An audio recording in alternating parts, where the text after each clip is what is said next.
The odds are dependent on the work you're willing to put in. If you don't put in the work, then the odds are against you. If you're willing to put in the work, then you can get them. And it doesn't matter who you are. Like, what's coming to my mind is, we hear about short men getting discriminated against all the time, right? And it's like, yo, I remember in college, there was a dude, he was like 5'3", getting women left and right. He worked out. He worked out. He dressed really well. He knew how to talk to women. Yep. If you elevate yourself in other areas, you can still win. You can't dwell on where you fall short. No pun intended. You know what I'm saying? Good. You know what I'm saying? You just have to focus on, all right, how do I make myself a more desirable partner? And if you do, you can get somebody who's going to want you and that you're going to want in return.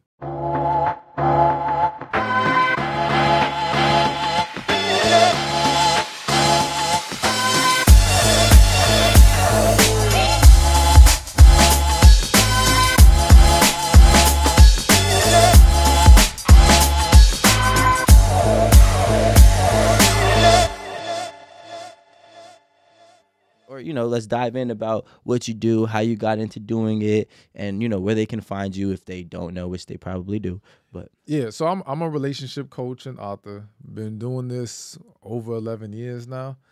Got like 10 books out there, and just been all about helping people with relationships and healing, most importantly, and getting closer to God too. You know what I'm saying? Or more specifically, getting more in tune with your spirit. You know what I'm saying? Because I feel like that's what's missing from a lot of people, and that would help resolve a lot of issues people are facing. I agree. Out of your 10 books you said you wrote, yeah, which one is your personal favorite? Love After Heartbreak. And that's because, again, it's about healing. And what I'm seeing is a lot of people are talking about they going to therapy, but they actually not fixing nothing. All right. And that's no shade to therapists, and that's no shade to people who are trying, because it's good that they're trying. But a lot of times what happens is therapy is just a venting session, and nothing's actually being resolved. They're just learning how to cope and manage the situation. So for me, it was important to do a book that gives them specific steps on how to actually heal and release all that negative energy, because too many people are carrying so much negativity with them, and it's not just affecting them in relationships, it's affecting their health, their mindset, even in business is affecting them. On their day-to-day life. I personally, I definitely agree with that 100%. What would be, because, Aaron, I don't know if you've seen the show, but Aaron, she's always a solution-based person. So I'm going to take her spot real quick and just say, what would be one of the steps of, the solutions to that healing that you might have referenced in your book? Getting things off your chest is a huge, huge part of it, because a lot of people never properly express themselves about how they felt about a certain situation. So people may have had an argument with someone, but that's not getting everything off your chest. You know what I'm saying? They may have vented to some people, but again, they didn't cover all ground in how they were feeling. So it's kind of like having an emotional detox. And that's the thing. Detoxing from a health perspective is exact from detoxing from an emotional perspective. From a health perspective, like, you can eat a bunch of good stuff today, but if you've been feeding yourself trash for years, you're not going to get the full benefit of it. You got to clean yourself out fully. And you've got to go through a process of not, like, some people will do a detox and they're still eating trash while they're detoxing. You know what I'm saying? You can't do that. You got to release all of it, and then you can start to rebuild from there. So it's the same thing emotionally. A lot of people haven't gotten everything out and detox to where now they can really start to see the positive benefits. That makes sense. I'm a guy that works out, so I could see it. I know, it's just, it's not common sense, but it is. If you really think about how much you've already endured and the negativity, you kind of have to balance it out with the same amount of time with the positivity and whatever aspect that you will be, that you're going to be talking about in that category. Yeah. Jada, you got any questions? Because I'm thinking, I think that it takes for you to really want to make the change, and sometimes it takes for you to really be with someone that you respect enough to make changes and want to like detox, like you said. And I think that's the hard part, because sometimes you're not willing to change those things about you because you feel like, well, where is this relationship going? I think sometimes people do that. And I think it's not until, people are honest with themselves and say, I have issues and I want to work it out with this person and go through the hard work. It's just like when you make sacrifices in life. It's like, all right, I'm not where I want to be, but I have to chill on the going out or chill on the spending money in this aspect so that I can, better my future. So I think that's kind of how it is in relationships. For the people who might say, yeah, you know what, I'm not with someone where I'm willing to do this work and fix it. Well, the reason why you're even with them is because you didn't fix the problem to begin with. Okay. So when you don't heal, you are more than likely going to choose the wrong person. You know what I'm saying? So you finding yourselves in these toxic, unhealthy relationships because you won't do the work. So don't even wait till it's not even about them. It's not about whether they're good enough for you or they're doing their part. No, it's about freeing yourself from the nonsense. And then you'll be able to see more clearly, is this really the right person for me? Right. And if not, let me move on to something better. But if you're single, do it now while you're single. Don't wait, because this idea of like, well, when I find the right person, I'll do this. Well, you ain't going to find the right person because you won't do it. Right. And you're just going to keep attracting bad into your life. Yep. So if someone is single, though, how do they even pinpoint the issues within themselves? All right. So one, we got to stop acting like we can't see it unless we're in a romantic relationship. Okay. You want to see if your communication is bad? How do you talk to your friends and family? I guarantee if people would just sit down and ask friends and family, look, how do I come off? How do I talk to y'all? Am I negative when I talk to y'all? You're going to find out a lot. You know what I'm saying? But also, are you even open to love? So my thing is this. If you are afraid to be vulnerable, you haven't healed. Plain and simple. You don't have to be in a relationship to discover that. Ask yourself that while you're single. Am I really ready to open my heart up fully to somebody coming into my life? Right. And if people are honest with themselves, a lot of them aren't. They want someone there without the full vulnerability that comes with it, which is another reason why you're not going to have a successful relationship. Because if you're not going to be willing to be fully vulnerable, you're going to always hold back from this person. They're not getting what they need. They're not going to be able to give you what you need. And now we have the negative cycle. I think I think for some people, and it was for myself including, at one point it was scary to be able to be my full, complete self with someone or open up. And I think once I started to look at myself and say, look, these are the things holding you back from progressing in your relationship. Once I was able to accept it and say, all right, I am the issue, that's when things were able to get better. So I do agree with that. I think that people are like, okay, if you want love, you have to do the work in order to have successful relationships. Absolutely. One of the things, and I agree with everything that you said, and to just add on to that, one of the things that I did personally to help, correct a lot of the negativity that I had and the honesty that I had within myself was I challenged myself to write, it started with 50 flaws, and it ended up being front and back about 2 pages, so about 4 total pages of flaws of myself. And everybody says, hey, I don't have 50. When you try, you will figure it, especially depending on your age, you will figure it out, and it started to pour out, and I'm just being transparent. As I'm writing my flaws down, I'm tearing because I'm like, damn, I thought I was like, I'm a terrible person right now. Like, I got to step it up. And then once you write those flaws down that you've come across within yourself, that you've identified within yourself, that you challenge yourself to identify, then what I did was I wrote a dash and I wrote why. And I tried to figure out where each one stemmed from and which ones I can change and which ones that I can't change, but I could learn how to maneuver it in a more positive light. That's something that I would say is a great way to try to help being honest with yourself and fixing yourself. I don't even like using that word, healing yourself. Healing, yeah. Self-healing. Before you get into that relationship. I think that's a good way to go about it. I have a question. You said something about detoxing, and kind of connects to what Rico said. And I'm thinking about this. Is crying sort of a detox? Because some of us, we didn't cry in years. There's a process in the healing where you're writing a letter. And I always tell people while you're writing that letter, a lot of emotions are going to start to come out. Don't hold it back. Let yourself cry. Let yourself be angry. Because again, what you have to understand is that the need or the desire to cry is an energy that you're now trapping when you hold it back. And now you're adding emotional stress to your body. So that energy, you can't destroy energy, you can't create it. It's there. So now it's just going around in your body trying to find somewhere to get out of it, and you won't let it out through a healthy cry. So it's going to come out in other ways, outbursts. You know what I'm saying? You losing your temper, anxiety, all types of other issues. So yes, you got to let it out. You know what I'm saying? And sometimes all you need is that one good cry, and you good. You're not going to need to cry no more. Like a reset. I agree. I know some people when was that the last were time you negative. cried, sir?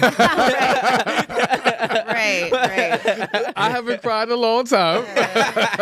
You've been healed. But yes. His life good. He chilling. You know. But I remember, like, even when my father had passed in 2007, and I didn't cry for like the first few days. And then finally, like, I was in the car and I finally let it out. You know what I'm saying? And I realized, like, why am I holding this back? I just kept letting it out. But again, I let out so much that after I was done, I was like, all right, that part of this process is done. You know what I'm saying? Now let me move on to the other part of the process. So, yeah, I mean, and that's the thing. I'll say this. Once we learn how to process what happens to us in life, we will find less reason to cry. We cry because our expectations and perceptions of things leads us to be very disappointed when things don't go the way we want them to, or when we're just thrown off guard. But like for me, I kind of take it as like, it's life. You know what I'm saying? I'm still here, so F it. Just move forward. So for that reason, nothing hurts me to the level anymore of where I even need to feel need to cry. I have a question. What do you think are some of the mistakes that men and women are making today that keeps them from the relationship that they want? We got so many to choose from. Well, one thing is not healing. Okay. That's for sure. But to go in a different direction with that is projecting negative perceptions on the opposite sex. All right. I think that people are going, and unfortunately, because of the internet and everyone's having different opinions on different things, we're projecting too much onto different groups. And the crazy thing is we complain when it happens to us, but then we turn around and do it to other people. You know what I'm saying? So it's like, yo, give people a chance to show you who they are. And if they're not, if you're not feeling them, the vibe's not there, the connection's not there, all right, cool, move on. But don't jump to all these assumptions and conclusions because of, well, people like this are this way and do this. And it's just crazy. I think all these negative perceptions is just throwing a lot off for people who could find happiness in these situations. Right. Yeah. So I'm going to use that every time somebody has something to say about a clip that they've seen of me. No projecting.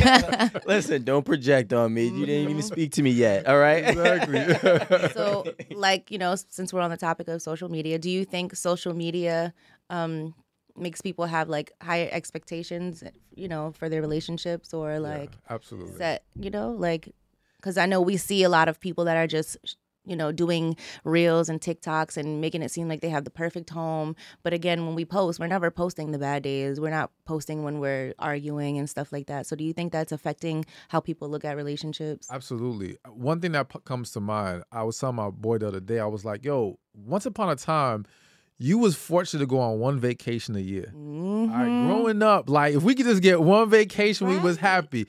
Now it's like if you can't take someone on 2 vacations, 3, you trip. Like you have broke boats, or you this, you know what I'm saying? and have Like, pop Ace of Spades while you're there. It's crazy. And again, it's happening in various ways. It's crazy. The expectations that men have and women have are being inflated because of everything they see on social media. And what I find also is that social media causes us to look for negatives faster than when we meet people in person.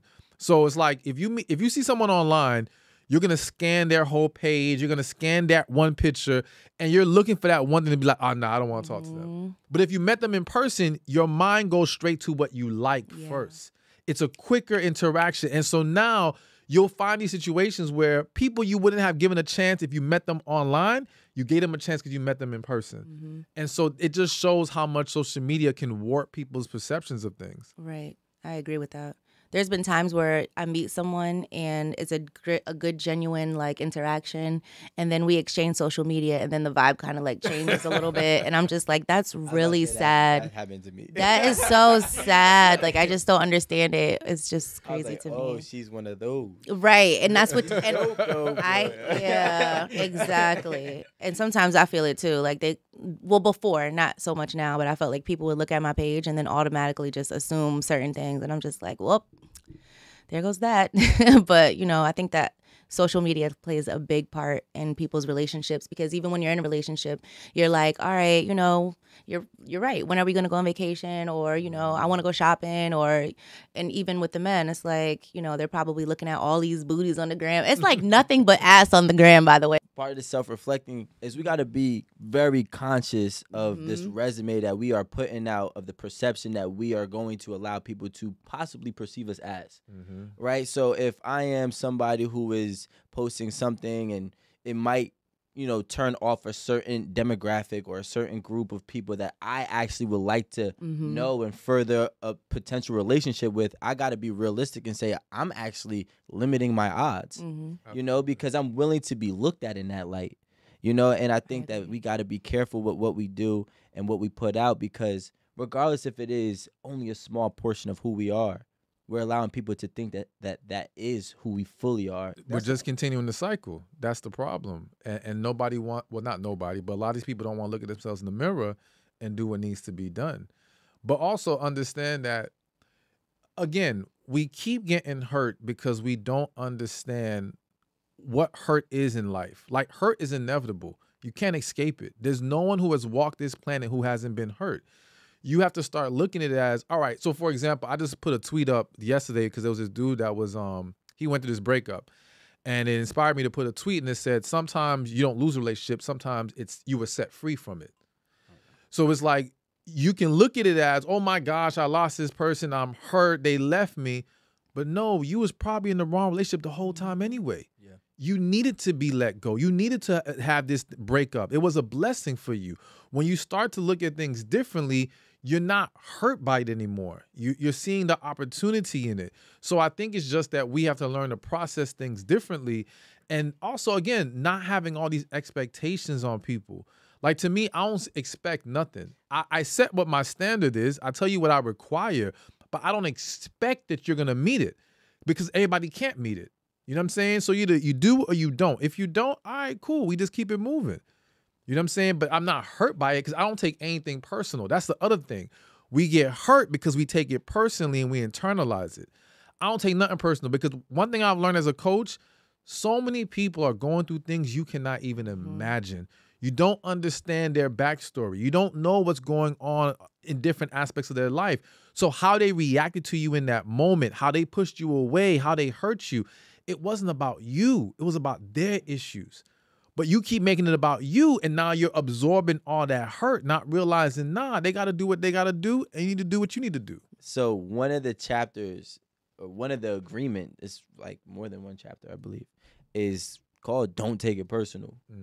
That was one of the books that I read, and so like it's basically saying everything that you were saying. You know what I'm saying? And I see it, I agree with it, I align with it. I've learned the same exact way, and I've watched other people take so many things personal. When you look at it and it'd be like, well, how could you make this about you? Yeah.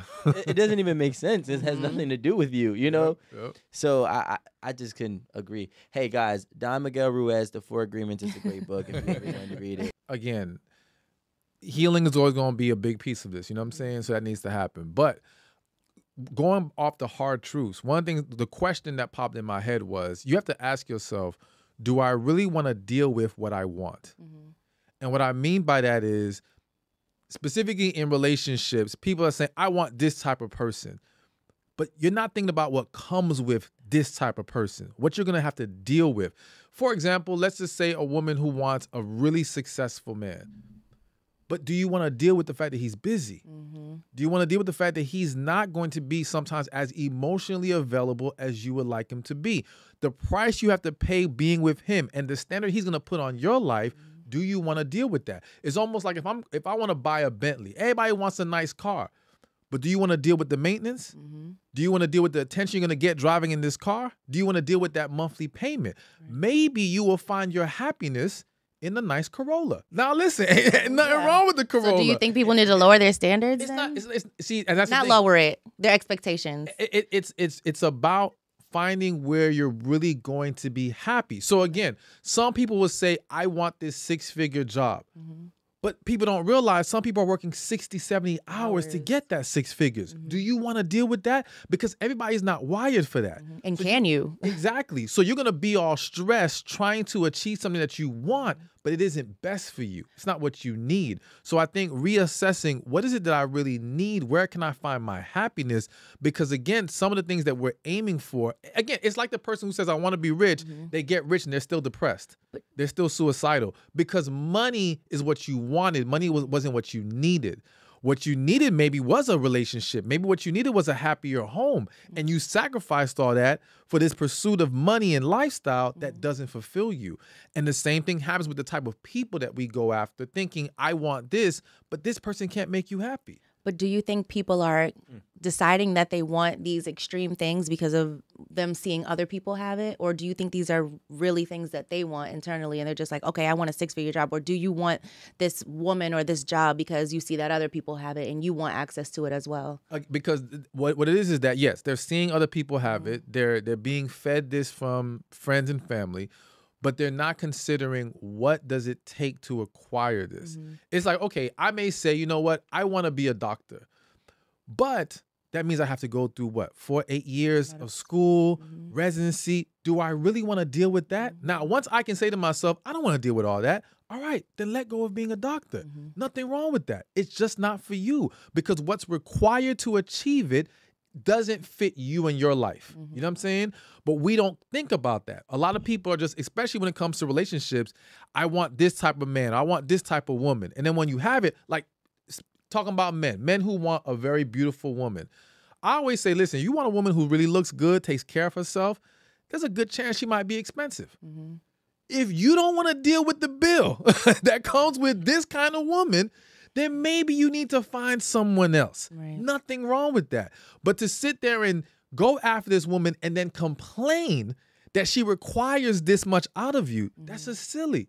And now you're stressed. She's not happy. The whole thing blows up. And now you have this negative perception of women where, no, you aim for something that wasn't really best for you. I like that. I think to go piggyback off what Jada was saying, I've realized in my life, a lot of people are trying to achieve other people's dreams. Yes. And that's usually their detriment and downfall in their life. Whether or not they achieve it or not, it's still their detriment and downfall because the worst thing that people, or the biggest fear I believe people have is starting over, especially later on in life. And if you put in and invest so much time trying to achieve somebody else's dream, to realize that's not where you want to be. And now you got to start over late in your life. And now starting over also comes with the most hardest thing for people, self-reflecting, right? Now you have to identify yourself. And it's a burden on people. And it is because I believe human beings have a natural competitive nature. Right?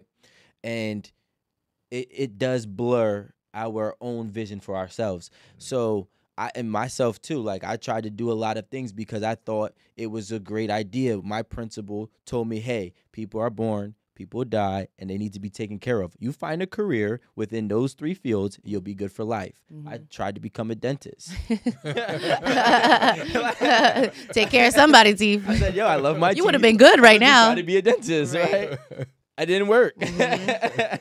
But moral of the story is because everybody is so everybody, if you're trying to achieve somebody else's dream or you're trying to take a comfortable route, that realistically is not something that you will ever be comfortable doing. You know? And that's harder to do nowadays because, back in the day, we used to be able to mind our business. You see a nice, you see a nice car driving down the street. You don't got to see who's in it. You don't got to, see who's dating who's in it, like their lifestyle. But now it's like we're all in everybody's business. We're all in each other's business. It's like you see somebody and you think you know them. You know their whole Instagram name and everything. You don't know that person at all. But like, we feel like we know them or we know like their lifestyle or what they're going through or anything, So I think sometimes that's like an issue. It's just like we're forced to see what everybody else has or what everyone else is doing, and that affects now your path. Now your path is straying, or you're not on your path. You're on. I got a question for the panel. Oh, I didn't mean to cut you off. Let me say one quick thing. So just to show y'all how bad the internet and Instagram is. Quick story, man, he was married, a wife got pregnant. She gained some weight after the pregnancy. He was not as attracted to her. All right. They were less intimate, right? And then he was advised to not look at porn, not look at social media for at least the next 3 weeks to a month.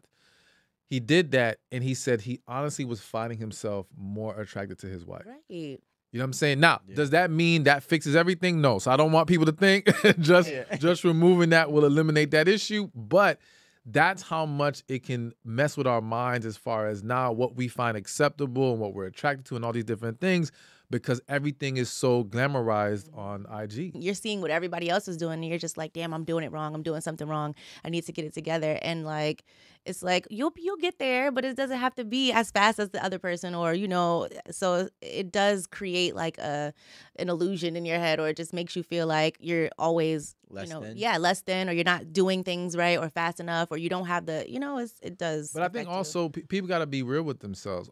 I'm convinced that we are who we are. We live life to figure out who we are and then maximize that. And some people don't care about looking better. Exactly. They don't care about working out. They don't care about any of these things. And that's fine. If that's how you want to live your life, cool. But don't get with someone who has higher standards in that area. Same way, if you have higher standards, you need to ask somebody. I remember one time I went on a date. This was years ago. And the girl was working out. Like, she had pictures on her, or not IG at the time, Facebook, working out, right? Yeah. And, shout out to the book. you know what I'm saying? But when we talked, she made reference to where, like, there's nothing wrong with letting yourself go after marriage. I was like, done. Yeah. Date over. I'm not doing this. Because I already see what your mindset is. I can't work. There's nothing to work with here. I think too many people try to force the issue and hope they can change someone, or I'm going to make them go to the gym. You can't make them go to the gym. You know what I'm saying? Some people pay a trainer and still don't show up. Right. So it's like, I used to have my trainer at I'm like, look, wake me up, because be at my door, because that's the very true, You know what? It could be a thing too. Like, people just want to fix people because they don't want to fix themselves. Yeah. It's like, for example, I'm getting a tattoo, right? I'm getting my leg sleeve, and one part of my thigh hurt tremendously.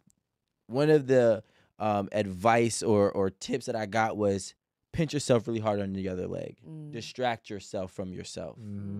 You know what I'm saying? And that's what happens when you got these people who are like, ignoring the red flags. If I know I don't want you to be okay, I'm not saying it can't happen, but be okay with falling off after marriage, and that's not for me, I'm not gonna ignore it and try to fix it. Exactly. When we cross that bridge, we'll get there when we cross that bridge. No, that bridge is not coming in this journey. So you agree? Okay, so you guys agree we need to pay attention to the red flags, like you know what you do and what you will and will not tolerate or accept. So by her saying that, you knew that there was no way you could work with that. Yes. Even if she would have still, you just will never know. Most relationships start because people overlook red flags. Okay. All right. And the vast majority of people who got married and divorced, they saw issues before they got married, and they try to kick the can down the road. Gotcha. It wasn't this person was so amazing and perfect, and then they blindsided you. That's BS in most situations, in the vast majority of situations. So yes, when you see, my thing is this, when you see a red flag, it isn't just cut them off. It's address it. Okay. Talk about it. But if in talking about it, you see that we're just on two different pages here, there's no need to force this. You got to be real with yourself.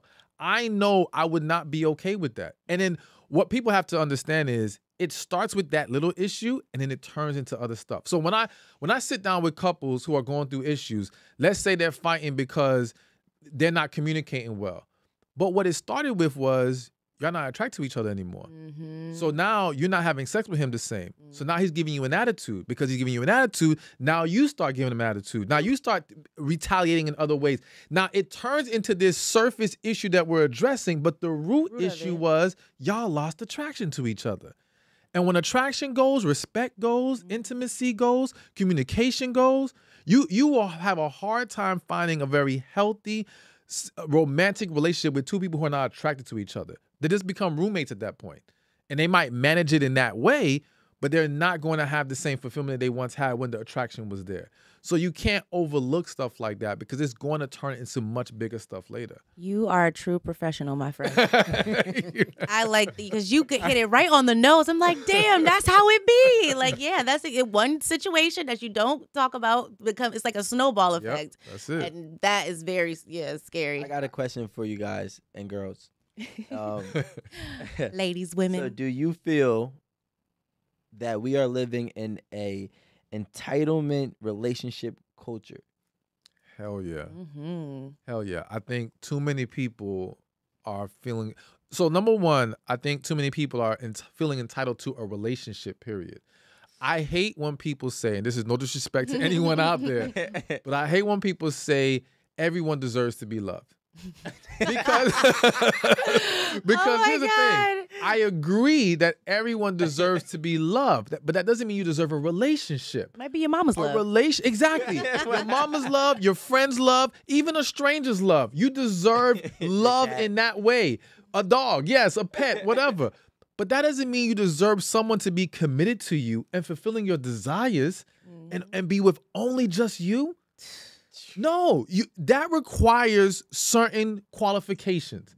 And a lot of people are not qualified for a relationship. So it's like from the root of it, you think just because you're alive and you walk this earth, somebody should be with you. It's like, no. Right. No, everyone doesn't get to have that. You know what I'm saying? You got to put in some work. Yeah. So to me, there is entitlement just on that level. And then even beyond that, what people are expecting of other individuals without even doing their part is getting ridiculous now. What ends up happening is this. You mentioned something before about people putting in the work. The problem that I feel that happens when people get entitled to relationships or having entitled relationships, right, are because they did put in some work and they think that their accolades are deserving of what their expectations are, right? So because a man, let's just say, is making a lot of money, he might think that, he needs to be the hierarchy in his relationship, right? But realistically, his wife or girl can be a better manager and better, communicator of whatever they have going on, and realistically kind of be the breadwinner without the actual finances, right? And then on the flip side, when we do have, let's say a woman who, I'm gonna use a different example, Alan. Let's say a woman who's beautiful. She feels entitled to trips. Yeah. She feels entitled to a man with money. But that man with money probably won't, kind of what you said before, won't love her the way that she really wants to be loved. And I do think that certain accolades, because, listen, some women are spending to get their bodies. Some women are working out to get their bodies. Some men are, getting money legally. Some men are getting money illegally, right? And so they're letting these little accolades think that they deserve the person that they want or they think that they need. Yeah, and so now, in regards to the woman making $250,000, so there's two things that I've observed, all right? So one of the reasons why she's so focused on him making the same or more is because what people don't realize is for many of these women, they fantasize about one day not having to work and being able to stay home once you have kids, but they don't want to lose their lifestyle. So in order to not lose their lifestyle, that man needs to make more than what they make, because you have to be able to cover what she was doing and yourself.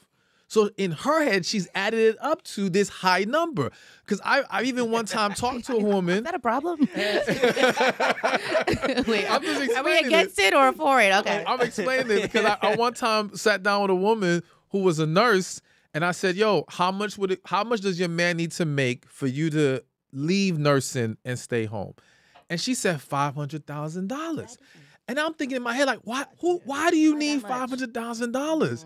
That doesn't even make sense. But I realized she's just adding up numbers in her head. Well, okay, if I'm making 120, well, then he needs to make that plus mines, plus just to be safe, let's add another 100 grand to that.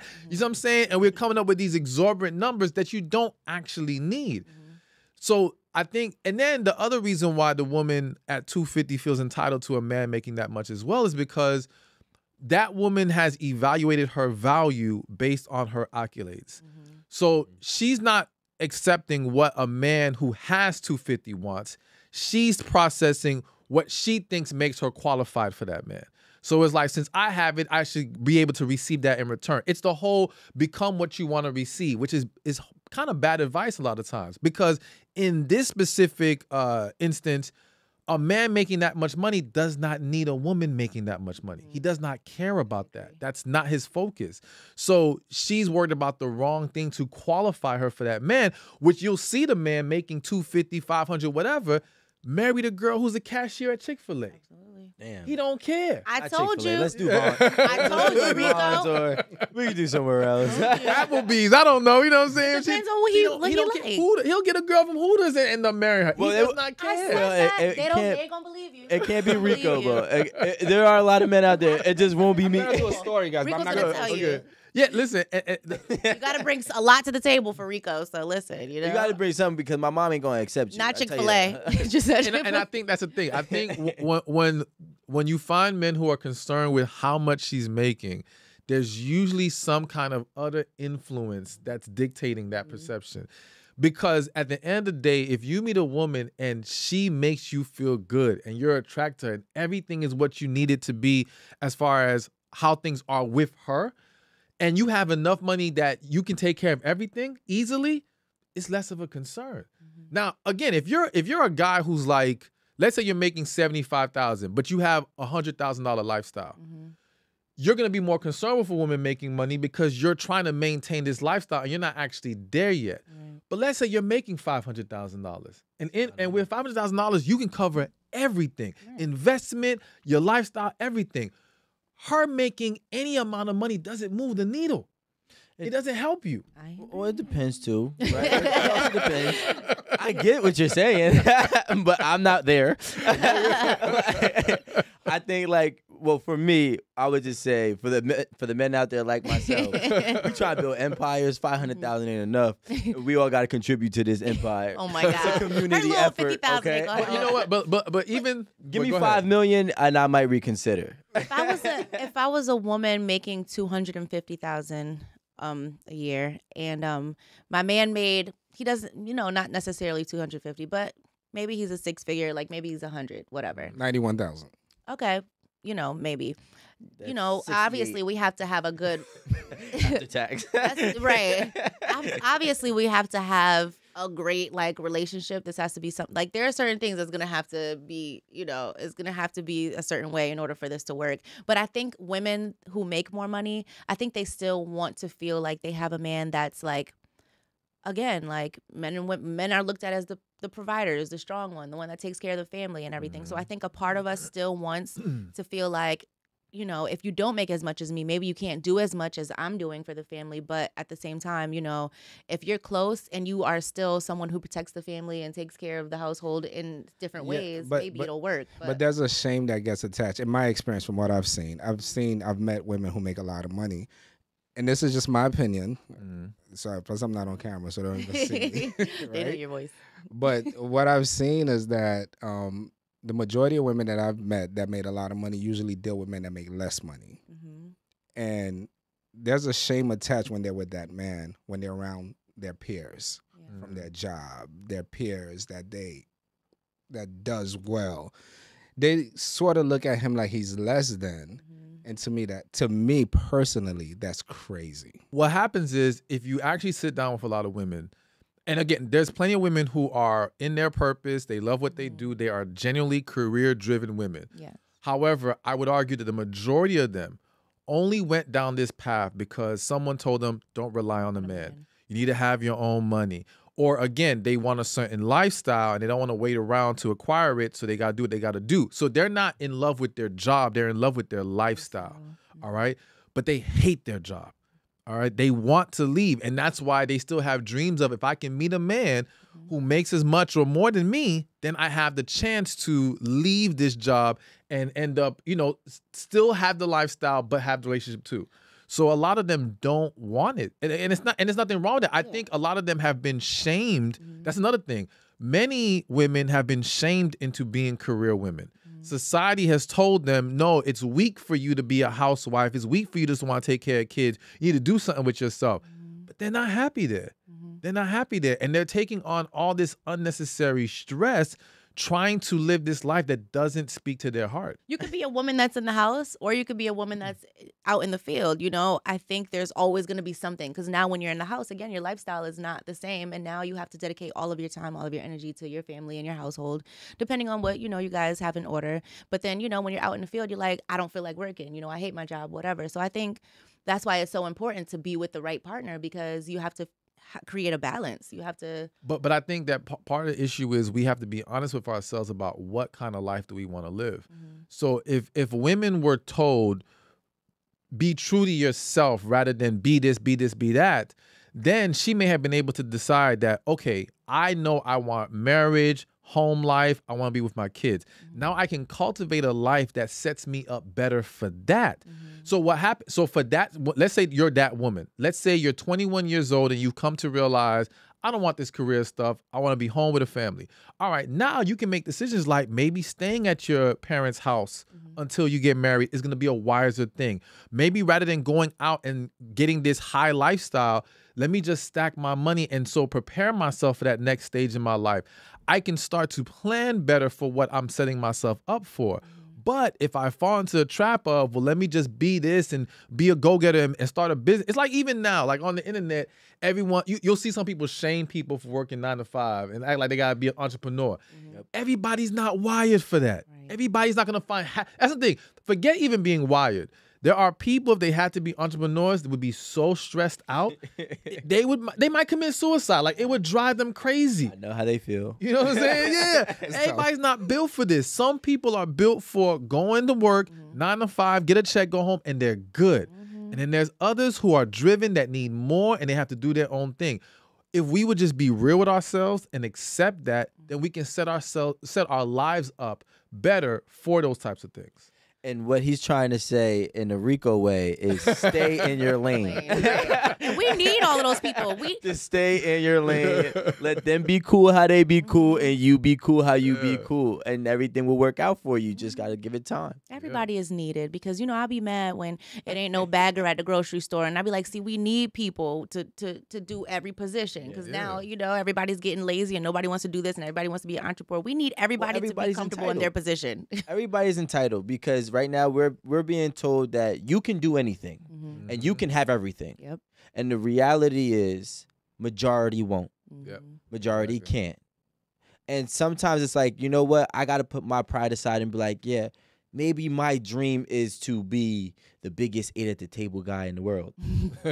But maybe with Jada on his side might be better. You know what I'm saying? So it's just like you have to be real with your odds. Again, is it really what you're called to do? Is it really and your drive and your work ethic? Sorry to cut you off. But no, it's cool. It's like, well, because when you say you want this, ask yourself why. Why do I want this? I want the glamour. I want the glitz. I want the yacht. I want the Chanel, and I want the Lamborghini Urus. All right, so now it becomes a matter of, okay, but do I have to go this way to get that? You see what I'm saying? And maybe I can still have those things and accept whatever my max out level is in this specific area. I agree. You know what I'm saying? But if I just stay focused on thinking I can only get that through here, then I drive myself crazy trying to achieve something that isn't meant for me. It's like what you said earlier about, all right, the man wants to play in the NFL. Maybe you could own the team, but you're not a player. Maybe you are a great producer, but you're a horrible rapper. And the quicker you recognize that, the quicker you can still achieve what you desire, but in the lane that is meant for you. I played football majority of my life. Here we go. Don't bring up football, because you got to tell you stories. You know how many linemen thought that they were running backs? Like, yo, just stick to the line, bro. You're great there. I got a mixtape that I still ain't dropped, and I'm ready. No, you're very talented. At any moment, I will And I'm sing a ready. note right now. Listen, I didn't give up that dream for a while, but after a while, I was like, look, bitch, you getting old. So I don't want people to look at it as an odds perspective.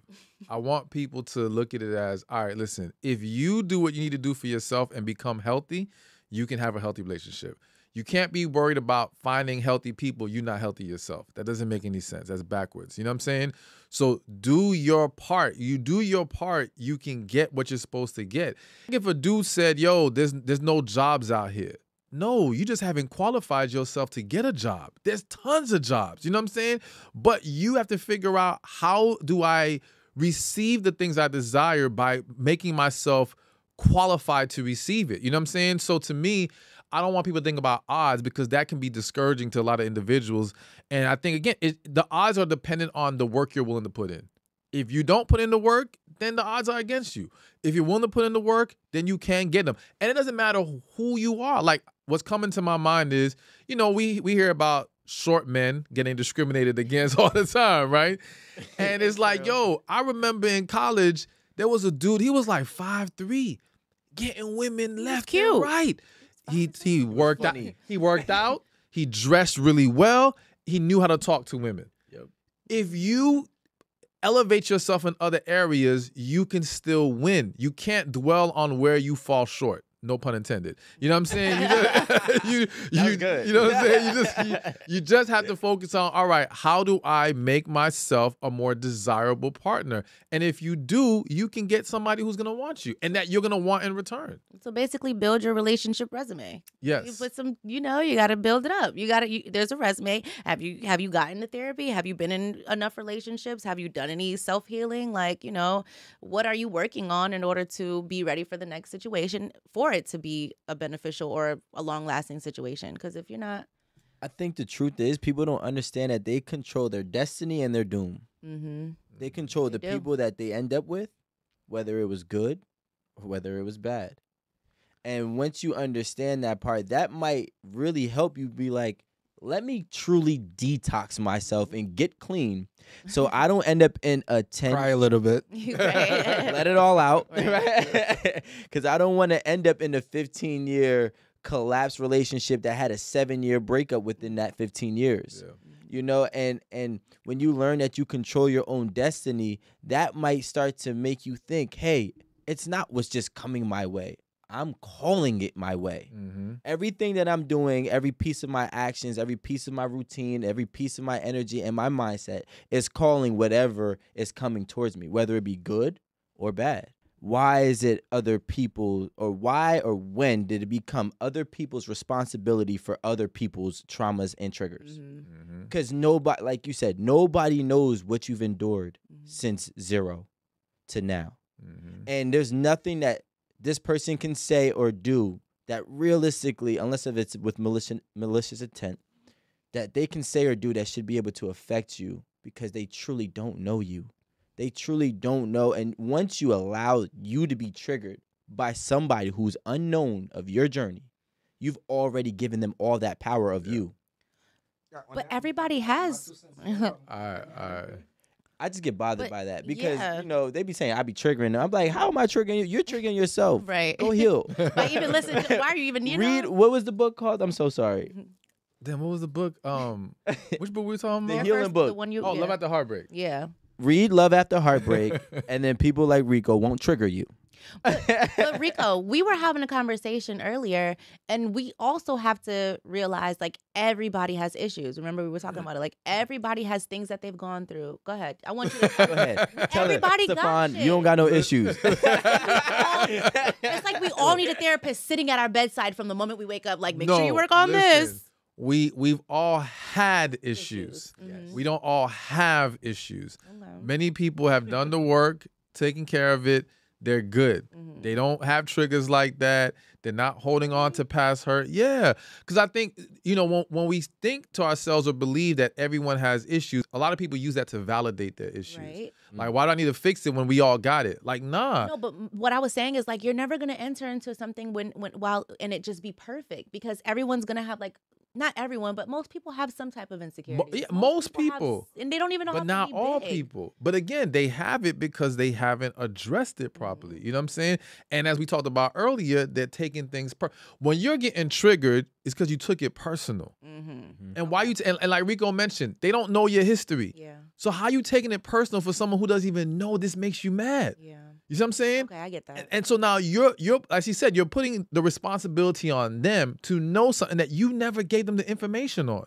That doesn't make sense. Right. You see what I'm saying? So we have to own it and say, okay, even if you are triggered, for you to lash out at them or get mad at them is unfair. They don't know any better. Now, if I tell you this is a problem, using the example, if I say, listen, when you tell me what's up with them dishes, I'm going to spaz out on you, and you keep doing it, right, then that's different because I told you already, don't say it like that. Right. But then how do you approach a situation like that? Like, I want my shit clean. So tell me. So it's How do two you it's two approach it? things. We either come And to you're always on eggshells. Now I'm walking on eggshells. No, so that's the thing. So it's two. We go two ways with this. Either we come to an agreement on how this needs to be conveyed going forward, or we accept that maybe that person is a dirty person.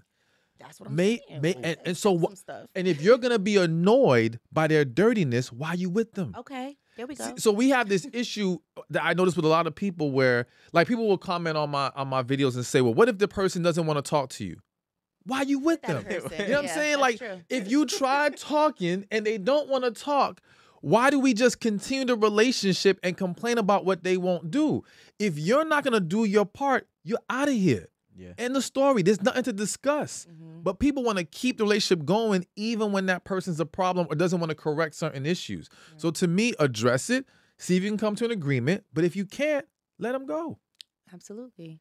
I almost feel like I owe you some money because I've had a, okay, fine. You know, I wanna segue the conversation just a little bit, and we had a question that we came up with, which is gonna be a really crazy question, but it's a good question. Okay. Can you, or because I know the possibilities of everything is everything. Right?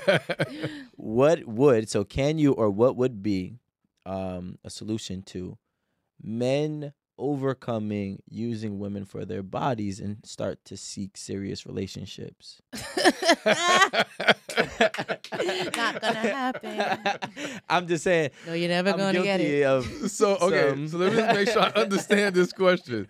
What is the solution to a man overcoming the desire to use women for their bodies Wow. and Rather- just want a relationship? Yes. So instead of, So I'm gonna be real. All right. And this may not be the answer people want to hear or they're gonna like to hear, but it's just honesty. So we have to understand that men and women use people. Not trying to deflect from men right now, but I want to be real here. And I'll say it like this, because I hear a lot of men, especially in today's world, complain about women. They'll go out with a woman and first date, she's asking for her bills to get paid. I've had some dudes tell me women are asking for cash apps just to get on the phone with them. All right. No. And what I've explained to people is when someone's pressing you that hard for something like that, it's because that's where they've put the value on you. All right. Mm-hmm. So basically, if I don't like you like that as a man, but I'm attracted to you, it's very possible that I'm going to aim to have sex with you without wanting a relationship because I don't see that with you. But that same man meets the right woman and he wants a relationship. Sure. So you can't fix something in him that makes him stop looking at one woman a certain way and another woman the other way. You could attempt to say that he needs to learn discipline to not push it any further if he doesn't want anything serious with her. But I think what's the more appropriate way to go about it is just be honest about your intentions. Don't lie. Let the woman know what you're about. If she's down with that and two grown adults want to kick it, that's their decision. If not, so be it. But on the flip side, the same thing happens with women. What I've noticed is the same woman hitting those dudes up, asking them for money on the first date, could go out with another dude and won't press him for money at all. Yep. Because she likes him. Mm-hmm. She sees value in him past his pocket. So she's going to be more patient. And dudes do the same thing. When dudes really like a woman, he's more patient sexually. He may not everyone's willing to wait till marriage, but he's more patient. You see what I'm saying? So to me, it just depends on how much they're really into that individual. And I think people just have to be honest about what it is. But again, for anyone listening, you can't live life waiting for people to do right by you. You have to do right by yourself. So if you're a woman and you're seeing that a man only wants to get sexual with you, it's up to the woman to say, nah, I'm not with it. Yeah. Same way if you're a dude and you're seeing all this woman's hitting you up for is for money, it's up to you to be like, nah, I'm not with it. But thinking that they're going to just now be righteous and not do it, we're never going to eliminate that completely. So, but here, let me ask you this question. Well, it's a comment and a question. Because I've realized that men, including myself, maybe this could be an immature thing too. I'm not sure, but men and myself have approached different girls differently. Yeah. And it could be the aura that they're carrying. It could be, you know, the venue or the setting that I'm meeting them at. It could be how they're dressed. There's numerous different variables that come into play, but there are some women that I believe that don't get approached as much. Okay. To just, hey, I just want to have sex with you. You know, and there was a girl that I did speak to on, I was a guest on another show, and she said, I've never had a man come to me and try to have a one-night stand with me, whether or not she knows the truth. But, you know what I'm saying? And I could look at her and I would say, looking at you, I would never come to you for a one-night stand either. But you're still a pretty woman. Yeah. But the way I would approach you is going to be more respectful than I would approach another one. Yeah. So, what was it that she? Well, she just had like I can't really pinpoint it, but there are women who still can possess that same aura and energy about them and still be just like the other woman that you would try to talk to, you know, in a non-respectful way. But what I'm saying is this something that we could possibly, and men too, right? Some men, all they do is flaunt their money, and then they're like, well, why do women only want me for my money? Yep. You know, as there is some level of control that we can have to, you know, help people stop trying to use us initially. Yes. So, okay, so there was a guy, a friend of mine, and he was one of those guys where women were constantly asking him for money, right? And I said, yo, why don't you ask one of these girls why she felt so comfortable doing this? Let's just see what she says. And he asked her, and she was like, I'm going to be real with you. You look like you're the type that wants to do too much to impress somebody. So you don't seem to be that confident. So I figured I could get over on you in that way. So one of the things that a user, someone who's intentionally just trying to come in and use you, one of the things they're looking for is lack of self-esteem and lack of confidence. All right. Any indication that you're not feeling highly about yourself is going to bring in the predators that think I can take advantage of this person. I always say, like, people will talk about, I don't know if we want to get in this topic, but you know, like when people talk about older men dating younger women, right? We're gonna get into it now. Let's do it. Might as well. And one of the things they always point out is, oh, these men are doing it because they want to manipulate the woman. And I make and I'm not saying there aren't men who aren't doing that, but I make the argument that age is not the bigger factor in who can get manipulated. It's desperation. All right. So basically, if she's young, but she has tons of options, she's going to be less likely to be played because she's not desperate for nothing. Yep. She can go elsewhere. She's good. You could be an older woman, but if you have no options right now, you're more likely to fall for something because you're more desperate right now. So predators look for desperation. They look for the type of woman who isn't being approached, doesn't get that type of attention. Perfect example is on social media, there's this, y'all might have noticed this. So these guys, typically they're foreign, and they do it on my page at least. They'll go on the comment section and they'll look for certain women and they'll be like, okay, my friend requests you. They're trying to holler at them, and then they'll eventually try to date them overseas and then have these women send them money. Like they run these scams. And they're intentionally looking for the woman who's not getting the most attention. You see what I'm saying? Because she's an easier target. So with that said, when it comes to how we can lessen the chances of somebody trying to use us, it's about us being confident in who we are and not feeling like we have to accept anyone's BS. Because again, if you're that dude and that woman asks you for a bill to be paid, right? Now, listen, I'm not against dudes giving money to women. So if you do it because that's the type of dude you are, you got it, you don't care, fine. But if you're doing it because you're trying to gain her validation, you know, gain her attention and her love, that's a problem. If you don't say no, she gonna keep pushing. She gonna keep testing you. You know what I'm saying? So it's up to you. And it's the same thing with a woman. If you're a woman and a dude's pressing for sex, if you don't draw the line and say no, why would he stop? Right. It's up to you to be like, nah, I don't, like, if you don't want to treat me right, I can go elsewhere. But when they think or know you ain't got nowhere else to go, they think they can just keep running this game on you.